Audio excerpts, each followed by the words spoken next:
we can kind of get started talking about, because a lot of you guys, this is your first time. Like you don't own any of the previous metas, right? Like a Corona Zombies meta or No, I own some grass metas. I bought a 10 stack, but Okay. that is it so far. Nice. You have experience being a host, pretty much. Like Correct.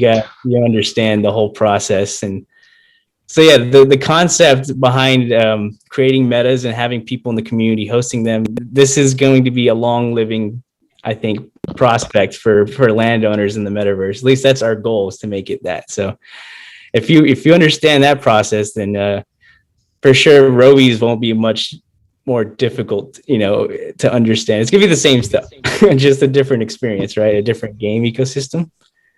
But yeah, man. Let's see, is anybody else on the call? What's up, man? We got DJ DJ's here. Triforce What's up? and I'm here as well. All right, man. Appreciate you guys. Is that Ben? Yeah, it has been. I'm just multitasking right now. Have a super busy day. Yeah, but I definitely wanted to hop on and talk for a little bit. Yeah, I got to get my stream set up right now while I'm talking to you guys. Glad to be here, though. Thanks for the invite, guys. I appreciate it. Yeah, for sure. Yeah, like I-Man was saying, we have a couple of games that we've developed. Obviously, we're working with Ethermon. Oscar has also made a game called Corona Zombies, and it was sort of the genesis of like this idea that I guess really I-Man was really the champion of, that the play to earn experience is going to be probably the foundational component to any metaverse experience out there.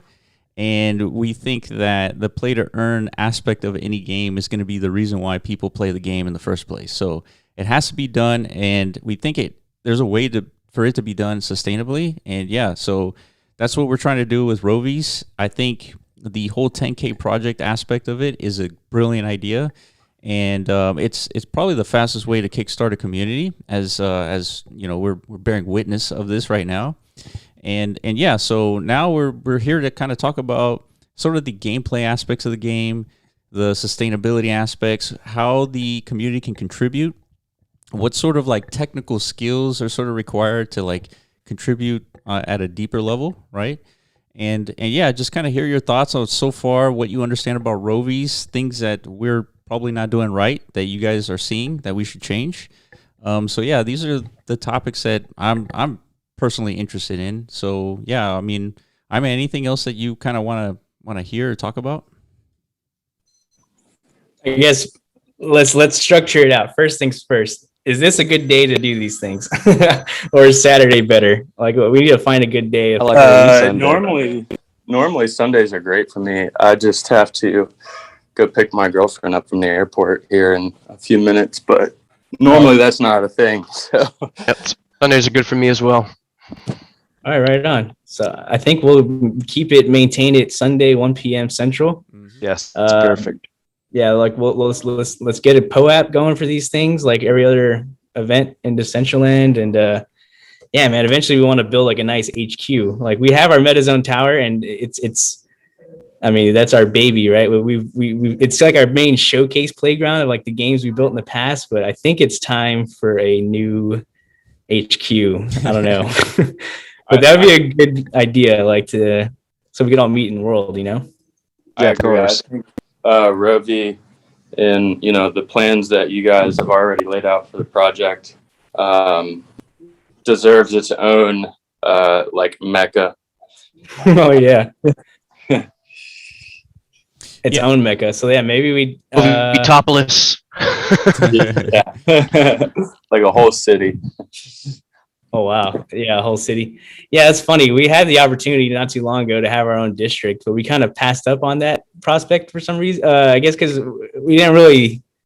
This was like a year ago, maybe even longer. Like, we weren't so sold at the time of like districts being a good. No, I'm not a fan of districts at all. Yeah. Not enough free roams. You can't do what you want. You have to get permissions by all the district managers, and it's just a pain in the butt. Yep. Yeah, we're running. I mean, if you can get in good, like Vegas district, yeah, all right, that's that little niche district, and they're all gambling arenas and whatnot, and casinos. That's okay, but when you want to do something else and you're stuck in a district, you're kind of stuck in a corner. Well, unless you had your like unless you had a whole district to yourself. Yes, I couldn't imagine that cost. Yeah, that's what I was gonna say. It's like that's probably why you guys passed on it, because of the price. Yeah, it's a cost thing, right? You weigh out the cost to benefit. Like when we're trying to build a model for a creator economy, and obviously not every creator is going to have access to a district. So for a creator to want to like conceptualize a game experience and having them not have access to that district, so it kind of, we leaned way more towards the metafying experience, right? Like anything content wise should be metafied and then distributed to all the landowners out there, right? So I like that concept anyways. It aligns more with the whole concept of decentralized gaming. Mm-hmm. Yeah 1,000%. Okay, I agree. cool. Yeah. When you mentioned cost, So yeah, we'll probably go ahead, Will. I said, when you mention cost, I think of it a little bit differently, because I think what you guys are talking about is the cost of the land itself, which obviously is very expensive.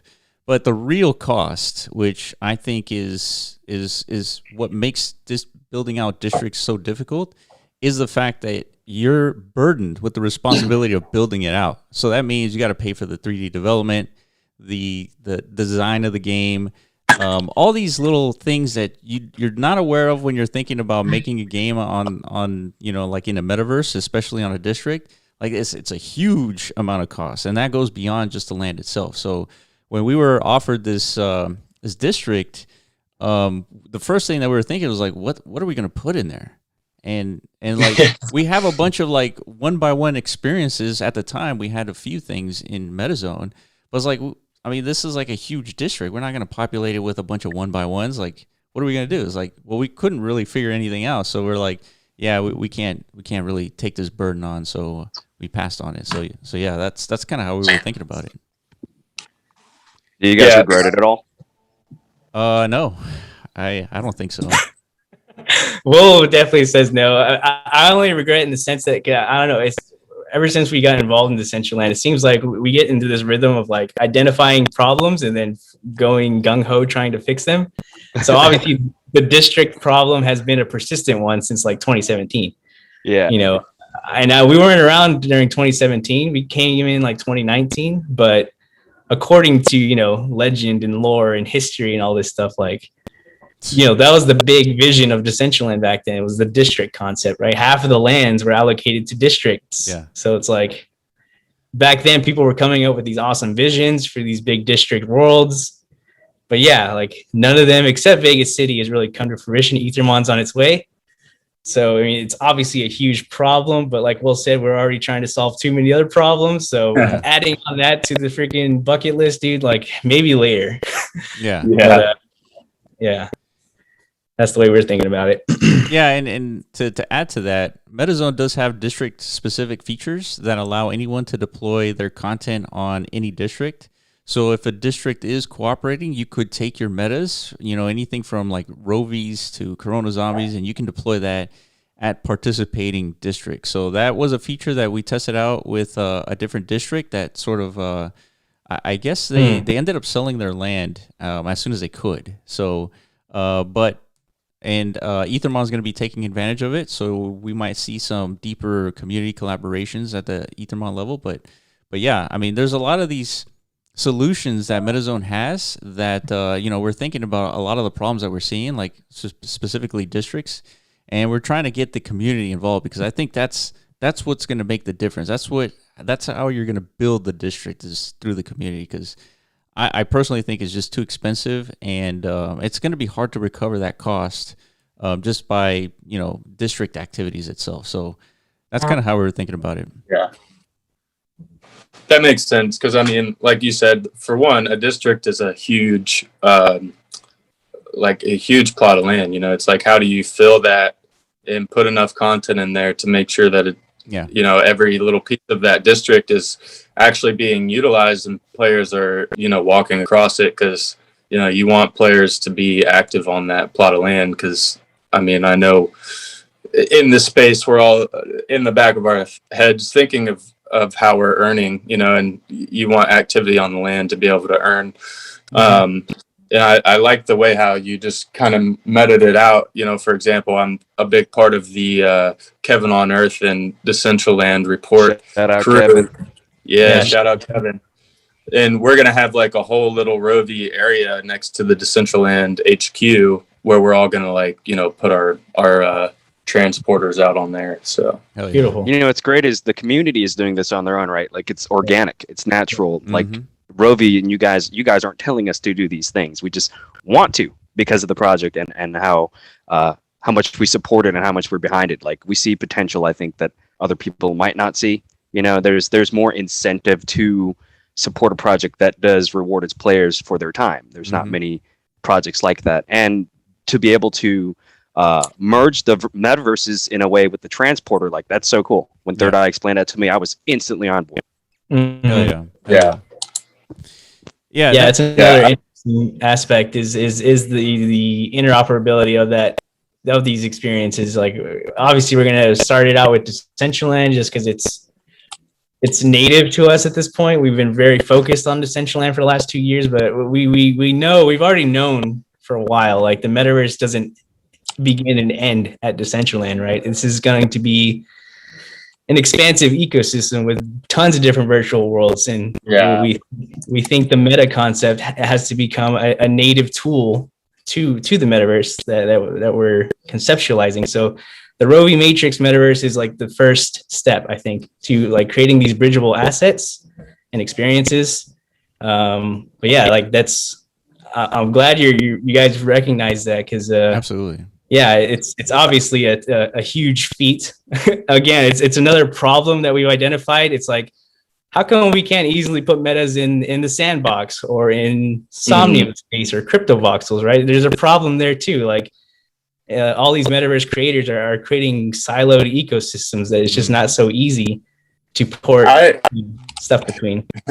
I don't know how I feel about Sandbox. Like, there's so much hype around it, and I was watching, one of the Thursday sessions with the creator of the Sandbox where he plays games, and someone asked him, they were like, conceptually, could someone build a simple, just a simple shooter type of game in the Sandbox right now? And he was like, no, like that wouldn't even be conceptually possible. And I'm like, that speaks volumes to, for one, the capabilities in the space in general. If you can't even develop a type of experience where players can run around and shoot at each other, you know.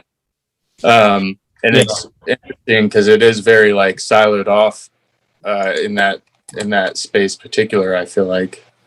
Yeah, Will has strong feelings about this. Yeah. I guess this is more like the debate of builder tools versus like an open development ecosystem, right? Like that's kind of what we're talking about. And Will, I've been saying this is like day one. I mean, as soon as we learned of Decentraland and also, I mean, we do have to pump our brakes a little bit about Sandbox. I think they're taking the model of Roblox a little bit, and Roblox is a $40 billion project, and they've been successful. So I think if you port that experience to Sandbox, which that's kind of what they're trying to do, I think Sandbox is going to be successful. But I agree with I agree. It's like I feel that when you get creators involved and you give them the tools to create, like the stuff that they make, you couldn't even imagine, right? You just can't really predict some of this stuff. And I'm more interested in that type of environment than like a kind of like more like a structured or rigid sort of building experience. Which, I mean, Decentraland has their builder. It's fine. That's as much as I can say. It's fine. It's just I was gonna say it's okay. Yeah, you're not gonna get anything interesting from the builder. You're just not. And so I can't stand the builder. Yeah. So I feel like you guys are in the right place. Then we're in the right camp. Yeah, this is sure. But I think if Decentraland really and you know, Decentraland has like a bunch of stuff internally that's probably happening. I mean, that we're not aware of that kind of guides them to build things like the builder. But I think focusing on like developers and like custom tools and all that would be much better. And so that's why we're having this conversation with the community. Is like we want to enable that creativity right here as well. And so one of the first places to start is the kind of the accessories or the Rovi wearable. And so we have some accessories that that are like the first go at it, and they're pretty standard, right? They have like bunny ears, they have like this chest piece, and they have all. But you know, if we give that to like this creator community, you know, what else could they make? And so we're going to be opening that up. I wish Oscar was here to kind of talk about what that framework would look like, but there's going to be documentation for all that. There's going to be sort of like an easy animation tool that we're going to be building too. And so a lot of stuff is coming to where the community can really contribute like at a deep level. So yeah, that at least that's how I see things. And I feel like a lot of people will eventually see the same thing as well. But I mean, we got to take one step at a time, right? 100%. Yeah. So early in the stage of all this, so yeah. One thing I like to say is, you know, the longest journeys begin with a single step. You know, Yes, iron out the things that we need to focus on first, like building community, making sure everyone understands the project and where we're trying to go, what we're trying to do, and I think, you know, it's just going to take off from there. For sure. So we have some talking points that that we want to kind of go over. And let's get into that. So I think it was Third Eye who sent me these talking points, right? Yeah. Yes, sir. All right. Yeah, we got a project manager over there. I'd like to start by saying that it is an absolute pleasure to be here, to be speaking to this amazing community, and to have the ears of these amazing developers behind Rovi.ai. I want to give you a round of applause. All the above. Thank you very much. Shout out everybody. podcast. Yeah. Oh, So, yeah. I want to start by kind of talking about my vision of Rovi's. I kind of see this as the true beginnings of a capitalistic play-to-earn NFT project that will allow owners and the user base the ability to establish the playing field and the cost structure that they see fit for their services. And this will revolutionize the play-to-earn style of gameplay. The ability to pick and choose how you want to structure your services. It's huge. It hasn't been around yet. I mean, compared to Axie Infinity, I mean, now Axie Infinity is actually banning people. So I don't know how long that's going to last. What are they banning them for exactly? I'm not sure the exact details. I think it's multiple Making accounts. too much money. Probably, yeah. Making too much money? Yeah, they're people figuring out loopholes, I guess. Yeah. Yep. Okay. Yep. So, I mean, I think the first thing we should kind of touch base on, I know we do this, I know you guys do this most of the time, every meet, is the meta/NFT breakdown of a transporter. So I know there's still a lot of people that don't really understand what is actually contained within a transporter and what that entails. So if Will or Iman, you want to take over and kind of break that down? I mean, I can keep the floor if you want. I will say that I fully didn't really know what I was getting into when I bought that transporter. You know, we got Third Eye, we were hyping everything up, and of course I trust my guy. And I trust his ears and eyes. But he explained it to me more. It wasn't entirely or initially clear, but now that I know that each transporter has one bot, right? Am I mistaken? It's one bot. Correct. That is correct. The other two NFTs, the supercharger and the transporter, right? Yep, which are metas. So those will be your passive income gear earning metas. Yeah, you can deploy those in lands, right? Correct. Okay. Okay. And that's where the biggest user base economy is going to come from. Yeah. So I guess I didn't fully read into that aspect of the game is how deploying the transporter on a land is the passive income component of it.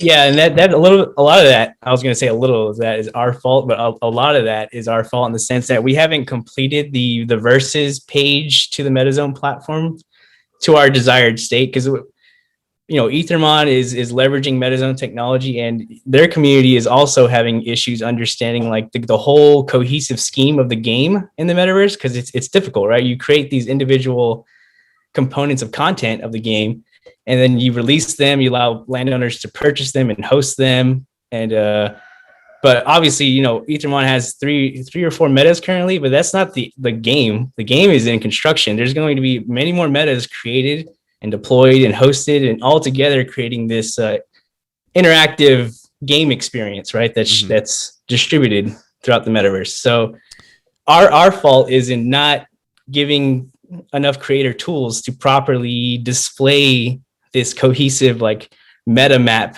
vision, if you want to call it that. Mm-hmm.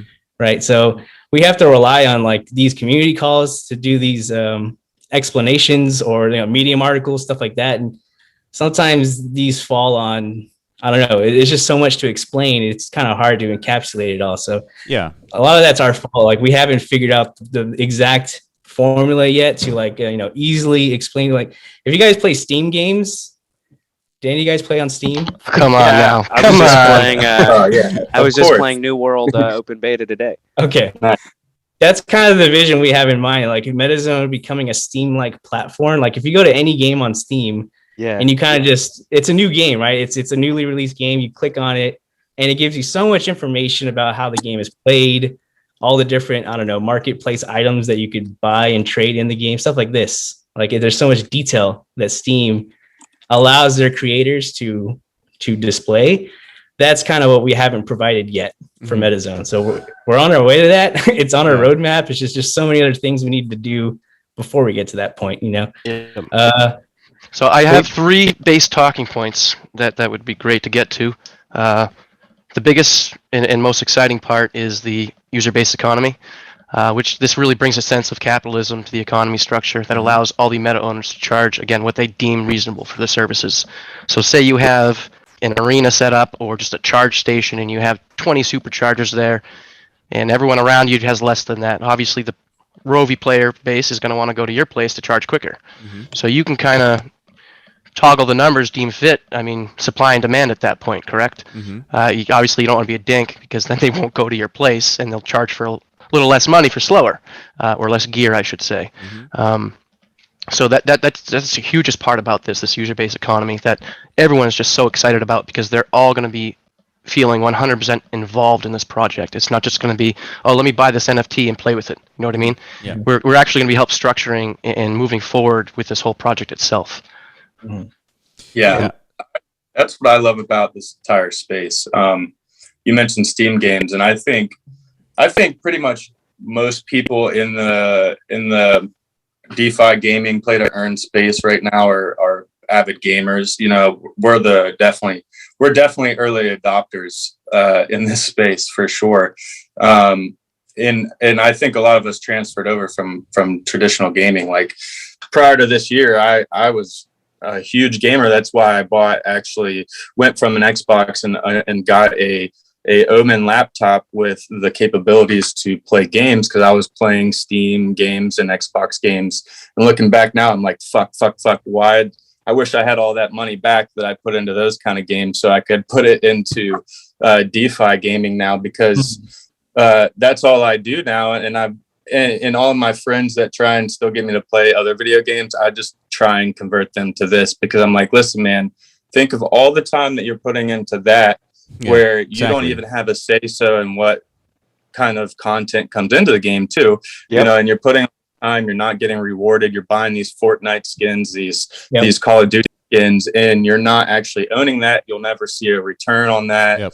And like, for example, I bought a Blancos for like $15 a few months ago, and 2 weeks ago I sold it for $125. And it's like, why the fuck would I not continue to just now invest more into DeFi gaming where I have a say so in the direction of the game too? Like I was a big Destiny player and I just have hated where the whole centralized gaming, I don't know, I guess platform is gone where it's like, you get these a season pass type of deal and they want you to buy the pass and you get little rewards off of that. And it's like, how did we get to that? And then some of the content in these games like Destiny, for example, where people are begging for like, I don't know if any of you played Destiny, but like Destiny, they used to have sparrow racing, which I thought was awesome. And the community really wanted it to be brought back. And it just, the voice was never heard. Whereas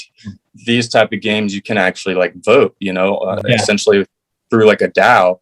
And you're earning at the same time. You can then take your gear token and possibly convert it into like ETH and then convert that into a fiat currency and Mhm. or breed your Rovi and then rent it out or Yeah, whatever. let's keep the fiat currency out of this. You'll take those gear tokens and turn it into a different crypto, or just Yeah. hold Turn it the into gear. turn it into a But the cheeseburger, point man. being, if you if you really needed that money, you could get it back. Whereas like if Absolutely.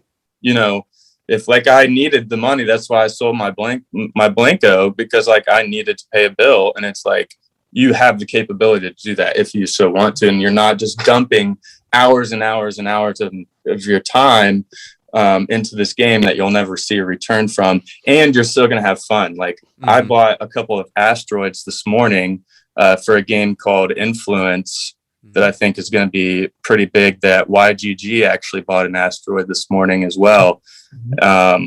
So, like the space is just going to continue to gravitate towards that, I think. So I'd like to touch base on the PvE aspect of these Rovies and what's to come of that, and what the user base kind of wants to see as well.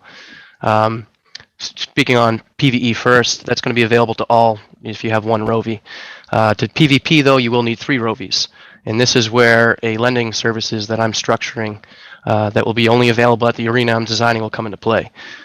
We also will be discussing talking points regarding PvP playability, where 3 separate users can join forces. So say you only have one Rovi, you don't want to grind through the PvE to get your gear tokens to either replicate or rent a Rovi or 2 out. You can join your teammates up, do a 3x3 squad, 3 versus 3. At that point though, you will have to split the pot, but you don't have to grind for the gear tokens. Or in the other aspect, you can come over to the arena, check out the renting services, and with the renting services, there's also a ability to incorporate utility to DCL gear, POAPs, whatever else you want to incorporate utility to, because you can provide discounts, benefits, whatever else you can think of at this lending service station to people who own your gear. And obviously, it's in an NFT address, so you can check their wallet. If it's there, they get an auto discount. And that's going to be huge for this PvP type style gameplay. So people won't have to grind through the PvE to get to that PvP station. And it's also going to bring the community a lot closer together, because you're going to have, I'm sure you're going to find people that just want to keep teaming up with each other because they're going to be badass bot players, you know what I mean? For sure. So this whole again, this goes right back to the user-based economy. We are going to be able to kind of set this up and do what we want with it. And I think the sky's the limit right now. The only things that are going to shut us down are the devs. Yeah, that's right. That's right. Yeah, actually, I have a couple of items that I wanted to go over, kind of touching upon what you guys were talking about in iMan. And when you go back to and you look at what Steam is and sort of how it evolved, Steam is the mature version of what we're going to see in crypto, like pretty soon, like within a couple of years. And what I mean by that is a lot of the stuff that you see on Steam are really from either like indie developers down to like teams of development groups where they can accomplish a game. And a lot of the new games that we see are sort of like beta, right? And we have a bunch of people beta test these games. And in the crypto space, it's not that mature yet. And I think specifically the model that we want to champion here is the distribution of the functions of a game to a community. And so when we're talking about PvE and PvP, PvE is a function of essentially upgrading your Rovi, because even though as soon as you unbox your Rovi from the supercharger, you get RNG stats. Those RNG stats are locked in forever, right? That is your unique Rovi as far as, locked in stats. But that doesn't mean you can't upgrade that Rovi and improve its battle ability. And so what you're going to be doing in the PvE is you're going to be grinding, right? The concept of grinding is going to persist here in this game. And so you'll grind in the PvE. It's going to cost some money up front, but as a player, you're going to be collecting the assets, the 1155 tokens, that you could sell on the open market, or you can use on your own Rovies to upgrade it and have a better battle bot, right? And so that's the idea of the PvE. And so the PvE component is a function that is going to be a meta that is going to be distributed to the community, right? You'll be able to purchase this and deploy it on your land. And so think of these as like little businesses. And what I think is the most interesting thing about this conversation is the idea that the community can set the price for these things. Because up until now, we've been setting the price just because, I mean, we figured that that would be the best way to do it. But I think having an even more open market is more interesting. Have you thought about that, Iman? Like, what do you think so far about? Yeah, I think we talked about it. I think we talked, and based off of, I've been talking to Third Eye about this as well. I think he's very on the same page, you know, because he's already designing and conceptualizing, you know, a top end experience for any Rovi operator, right? If you go to his land, I'm sure Swootie's thinking along the same lines. Yeah, You know, whatever. I think he's got 50 or so superchargers ready to go. Like, if you're looking for a destination to go to where you have all of the comforts that a Rovi needs to operate more efficiently and to optimize that grind you're talking about, to optimize the battle, you know, the battle rate, whatever you want to call it, because these hosts, these landowners they're doing their due diligence and making sure they're providing that experience to their user base, right? So therefore, you're right. Yeah, like the market should respond and reward that type of effort by, you know, paying a little premium for that experience, right? And then these hosts who did all that work should reap those rewards. I think it does make more sense to allow the economy to be a little more dynamic like that, and more in the hands of the users, right? yeah, It's the same thing of everything we talk about. As long as you open things up to the community, like that's when things happen that we didn't even really conceptualize, right? Like, and if we allow them that additional incentive, like they know if they go that extra mile to provide that experience, they're going to do it. And that's what we want to see happen. We want to see these spectacle events, people creating these stadiums and, you know, marketing out to the world, like, you know, bring your Rovies to my destination, because if you do, you know, it's going to be lit, you know? yeah, for sure. So I can't wait to see that for sure. So I definitely agree with you. I think, yeah, there's not much more I could say on that. I think it's just, we're going to have to experiment like we do with a lot of things, right? Like, people didn't necessarily know what was going to happen once wearables were open to the community. Like, some people were speculating this is the end of the wearable market, right? It's over. If you just let everybody create a wearable, like, that's the end of the market. But we were obviously in that opposite camp. We understand the value of like an open ecosystem. You know, back in the day, we were getting a lot of flack for that because there's people buying, you know, these OG wearables, and they're thinking like the best thing to do is to like really limit this market and this creator ecosystem, so that the ones that exist become more, I don't know, valuable and scarce over time. So yeah, to us, that's not, we're not in that camp. We're all about creativity, you know, expanding what's happening today, you know, giving more tools to creators, stuff like this, right?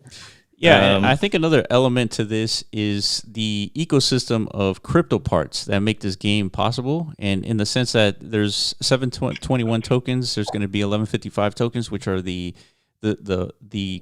scrap metals, or the what are these called? The power cores and the metal hedrons. So these are the components that you're going to need to upgrade your Rovi. And so, but these are also 1155 NFTs. So now these are stackable, these are collectibles, and then you can sell them on, you know, OpenSea or whatever. But the idea, and then on top of this, like, I think the only way to complete this full circle is having an ERC20 token. And so all these components are going to be spawning from the platform. And we believe that every single project that tries to get into the metaverse, that tries to create this play-to-earn experience, is going to require all these components. But I think the most important piece is the community. Is like, if we set this thing up right, I think the community is going to like take it and run with it. And so far, it seems to be going that way. So I guess like we already are. Yeah, exactly. Yeah. Right. So I guess so far there's I think the question was like, I guess let me post it to you guys. Is like, is there any other confusion that you guys are seeing from us, like the gameplay aspect or anything that you guys have questions on? I'm sure the community has a bunch. Currently, my view on this is pretty straightforward. I think I'm on the same page as you guys with what you want to see come from this project, the current state it's in. So Yeah. from my standpoint, I have no questions, but I'm sure the community has a bunch. And I want to let them know anytime you guys want to reach out, send me a DM. I'll be glad to answer any questions you have. I'm always free. I'm on Discord usually all day, every day. So Yeah. feel free. Sleeps Yeah, on we're- Discord. Yeah. Yeah, let's get let's get like the whole moderator system up and running so that we For can sure. get like these focused conversations going. So Third Eye, I have a question for you. So on the notes that you provided, there's this lending services. So just a general question, when it comes to like this whole scholarship thing that's happening with Axie, is it better for the development team to work on this, or is it better that the community sort of figures that out themselves? Like what would I you think prefer? it would be community based just due to the incentives that you can provide to the community. So say like Chain Gang, for instance, at Shout my out Chain arena, Gang.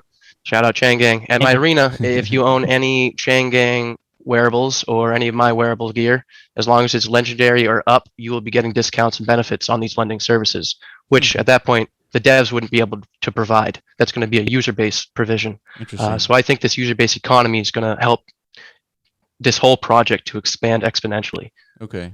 I agree with that too. I think in Decentraland's case too, like there was earlier days, there was too much, I guess, community expectations. Like Decentraland core team needs to figure everything out, and like why didn't Decentraland build MetaZone? Mhm. That was a big question. Yeah. We're community members like everybody else, and we just decided to build this platform. Right? They didn't tell us to build it. They didn't fund us. They didn't do anything really. We kind of just felt this needed to exist, and we built it. And we're expecting that same trajectory to continue on. Like you're identifying a need within this ecosystem. Yeah, for sure. Like community create it. That's such a big deal because And personally, and I'll add to what you're saying, man, personally is like, I like to solve problems. So as soon as I see a problem, I need to figure out a way to solve it. So when it comes to like, and that's a big problem, right? Because if you just see nothing but problems and you're just trying to solve it, you're never going to be done. So I kind of like this approach where if the community like wants to take the bull by the horn and kind of build this out, then I fully support that. I think that's the best way to do it. hell yeah. Yeah, hell yeah. Yeah, I totally agree.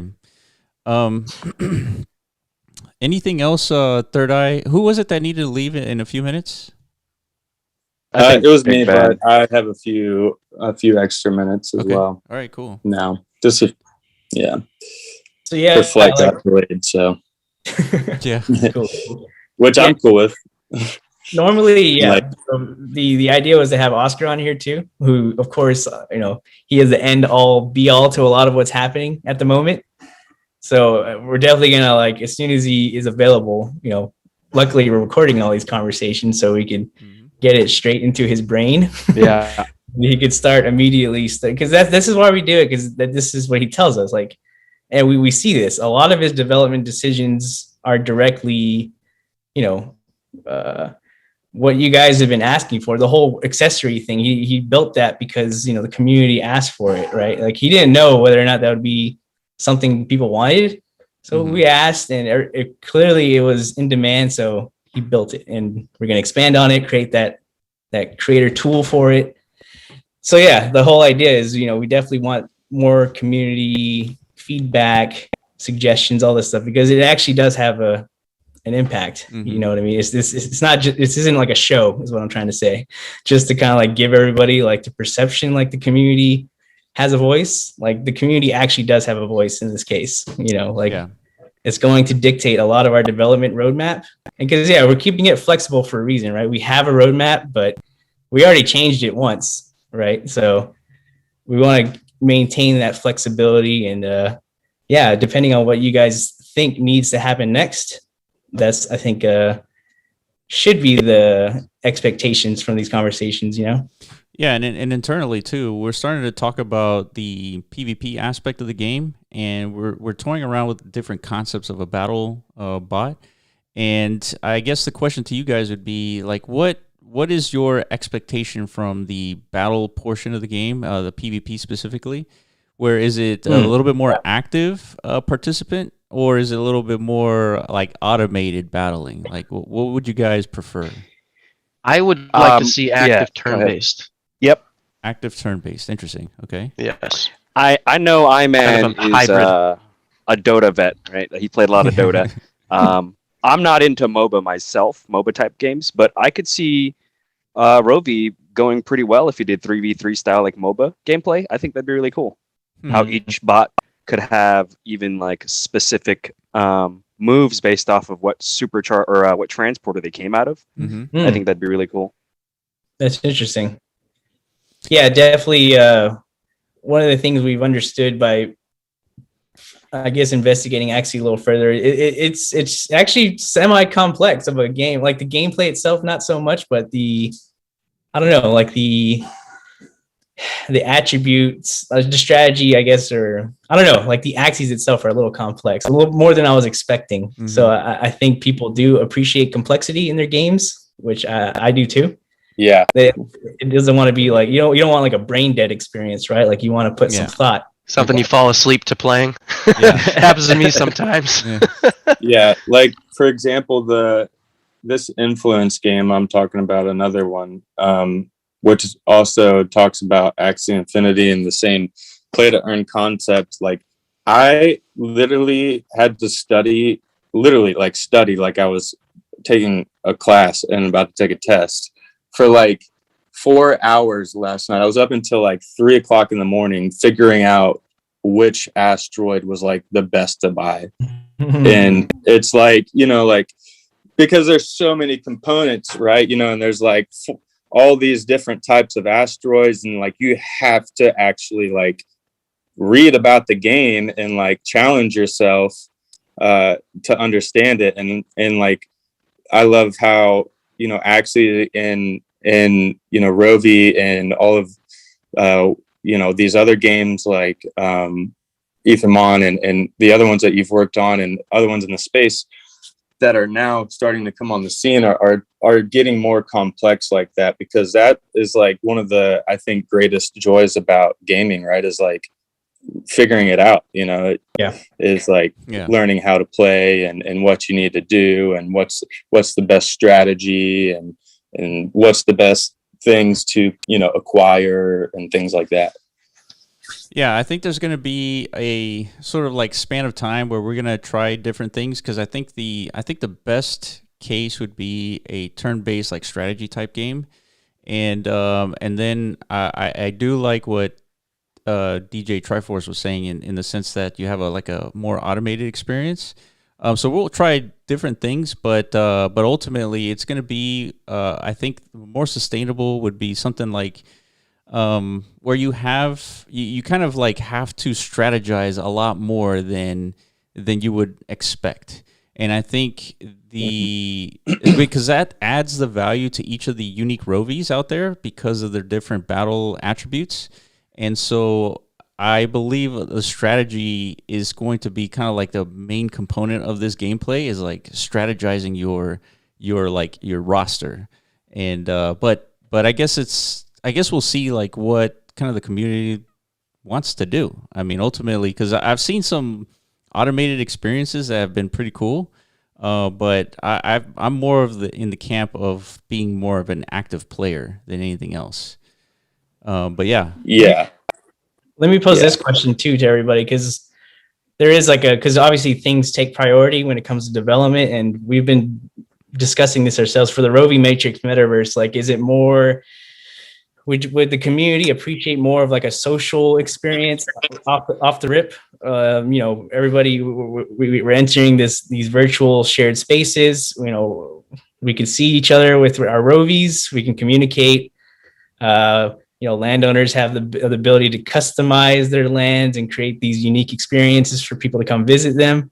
Or would you prefer to see more like play to earn being the focus, as in like you're going to each individual land to exploit whatever resources they have deployed on their land, or, visit these unique PvP battle situations, that stuff like this. Like, what do you think's more important, the social aspect or the? I think the social aspect we should start with. For sure. Yep, absolutely.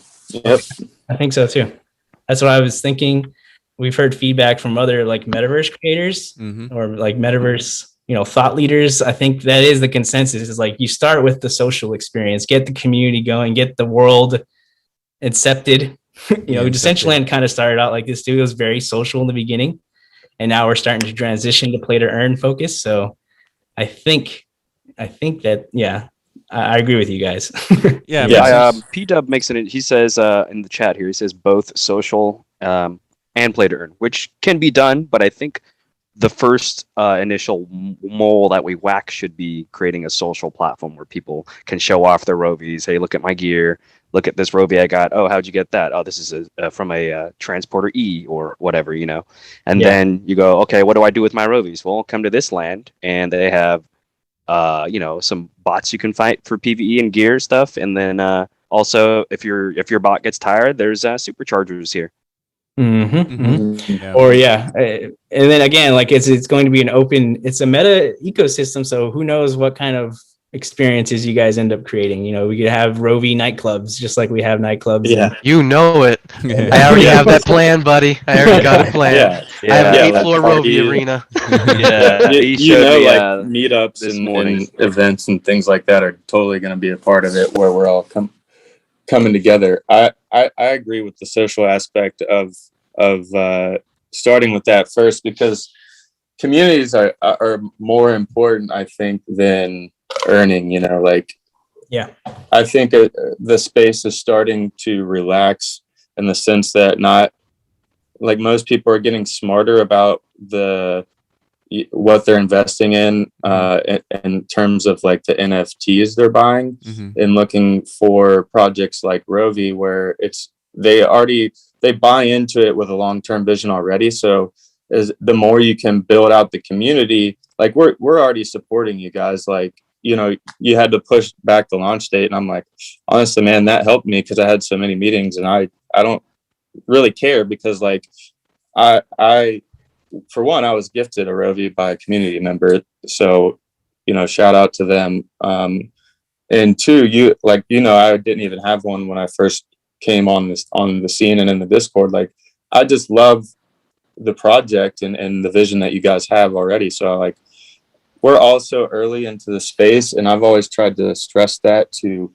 anyone that I've talked to and on like my streams and stuff, is that like, you got to have patience, because this is like literally the alpha stage of like, if you were invited to like test a game in development kind of thing. Yeah, this is still pre-alpha. And the community's voice actually matters, right? Because most developers be like, oh, they don't need that, they don't want that. The developers are the ones. It's like, this is where centralized gaming is starting to, I think, not be as popular, because people are looking for games where their voice matters, where they can say they want to sell their assets, right? They're tired of this game, they want to get rid of their stuff. They can do that if they want. Right. Yeah, I agree. I think like a dictatorship when it comes to game design is probably the worst idea, especially in cryptocurrency world, where everything is supposed to be kind of open. So that makes sense. So I have a question for you guys: is when you think of like this Roviverse, what's the vision that you paint like in your head that you see? Is it a place that you kind of just like walk around, or like little servers where you kind of jump around? I would love to see a place you walk around. So I would love to also see people to pool lands together. So you have multiple lands, or you have a great team that you want to kind of stick by. If there was a way to shuffle around the land locations, that would also be amazing. But I think it would be great if we could use these transporters, hop over to the metaverse, or the Rovi matrix, and just walk around and tool around in there and do what we need to. That would be amazing. Yeah. Yeah, because I think the big feature about this particular metaverse is you can play it on your phone. And so if you're on your desktop, you can go from Decentraland all the way to your phone and start, that play to earn experience, and, keep it going on your phone, which is a big deal. I mean, most people have cell phones and they have desktops, right? So yeah, that's huge. That is huge. And like they say in most third world countries, if they could just get their hands on a cell phone, it could totally change their lives. That's right. And this is what we're seeing with Rovies, and you guys are making that possible. Thank you. Yeah, No. absolutely. And I think that's what a lot of the space is wanting as well, is the accessibility to be able to play on the go. You know, like most of the space right now, you have to have like a high end gaming laptop, you know, or at least one with a high end processing unit to even be able to access a lot of these type of games, or Decentraland, for it to even look halfway decent while you're running it. And so to be able to access it and on the go and still play, and then you know, interact with the community while I'm, you know, just on my iPad laying in bed, you know, that's ideal. And I think the space is wanting that. Hell yeah. Yeah. Yeah, and I 100%. think ultimately that is what's missing. Like, and that's pretty much the reason why Axie is so successful, is because you just need a cell phone. So we're taking all these elements and we're applying it to what we've seen and applying it to our game. And yeah, I think Rovi's is interesting just because of the whole concept of distributing the functions. I have not seen that too many times anywhere else. I guess you guys have played a lot more of the games than we have, so I think distributing the functions is going to be one of the new things, and we're going to see a lot more often coming from games in the future, and having the community sort of like design their own kind of like ecosystem and kind of set the price on everything is going to be sort of very interesting to kind of see unfold, just because ultimately it is the community that runs this game, and I mean they should have say in what the price are for things, right, for activities. So that's going to be interesting. Any other things, man, before we kind of jump out? There's about 2 minutes left. I want to make sure we respect everybody's time. Let's deploy the giveaway bot real quick. Sure. That way Yeah, let me do that. we have that rumbling. That'll give us a final 5 or 10 minutes. But yeah, man, this is already super, super, super helpful just to have this conversation. Yeah, because, you know, Oscar, he's bombarded with so many different responsibilities and, you know, tasks. So he doesn't really have enough time to really, you know, deep think about like what he should work on next. It's just like he's just always in work mode. You know what I mean? So it's kind of up to us, like as a community, to really help navigate his decisions, you know, because he's the developer, man. He's the guy. He's cranking all this code out. So, you know, we got to keep this going, keep helping him. And yeah, I think another thing we need to really focus on, we touched on voting a little bit. I think it would make things way easier if we could vote on things. But, you know, me and Will, we have history with voting on certain